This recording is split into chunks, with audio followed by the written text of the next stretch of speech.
Hello అండి అందరికీ ఈరోజు మనం బోటి ఫ్రై ఎలా చేయాలో చూద్దాం. చాలా టేస్టీగా రెస్టారెంట్ స్టైల్లో ఇంట్లోనే ప్రిపేర్ చేసుకోవాలి.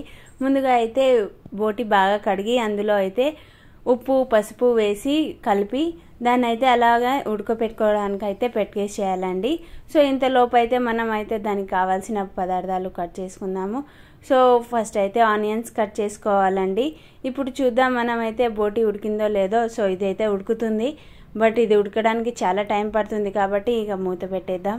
దీన్ని ఉడికించడానికి ఒక హాఫ్ అన్ అవర్ అయితే టైం పడుతుందండి. ఇంతలోపు మనం అయితే కట్ చేసుకుందాము. సో పచ్చిమిరపకాయలు, కరివేపాకు, ఆనియన్స్ అయితే పెట్టుకోవాలి ఫ్రై కోసం.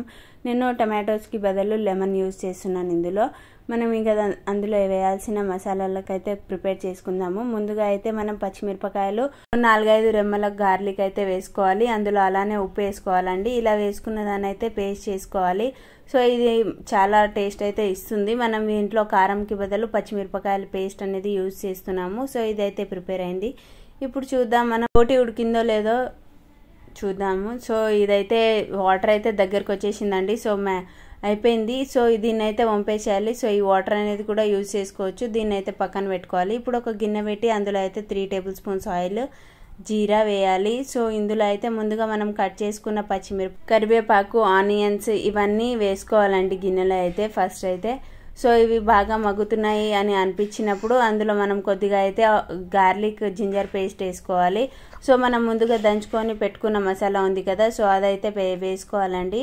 ఇదైతే మంచిగా కలవాలి. సో పచ్చివాసన అనేది పోయేంత వరకు అయితే ఫ్రై చేసుకోవాలి.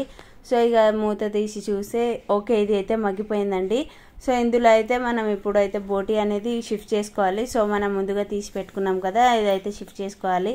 ఇది చేసేటప్పుడు అయితే చాలా మజా వస్తుందండి. చాలా బాగా ఫ్రై అవుతుంది. మనం ఇంతకు ముందే ఉప్పు పసుపు వేసుకున్నాం కాబట్టి తగినంత అయితే వేసుకోవాలండి. సో ఎక్కువ అయితే వేసుకోవద్దు. సో మనం ఇంకా దీంట్లో ధనియాలు కూడా వేసుకోవాలి. అలాగే ఇప్పుడు కారం అయితే వేసుకోవద్దు, ఎందుకంటే పచ్చిమిరపకాయలు వేసుకున్నాం కాబట్టి. అందులో అయితే గరం మసాలా వేసుకొని ఇంకా కలుపుకోవాలి. సో బోటి అనేది ఫ్రై అవుతుంటే సౌండ్ వస్తుంటుంది, లైక్ చిట్పట్ అంటుంది, అంటే అది ఫ్రై అవుతున్నట్టే. సో ఇప్పుడైతే ఇది ఫినిషింగ్కి వచ్చేసినట్టే ఉంది.